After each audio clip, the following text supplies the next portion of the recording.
Tignan natin.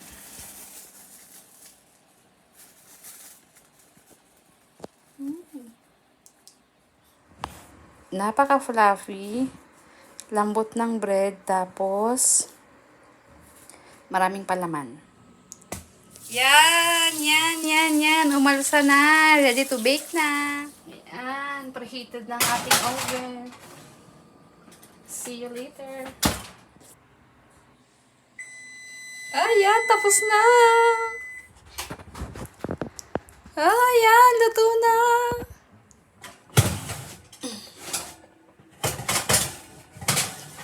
Ay.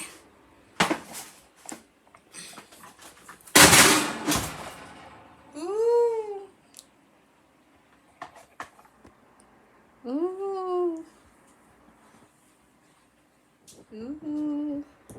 May malaki, may maliit. Hindi pare-pareho, pero importante, masarap yan.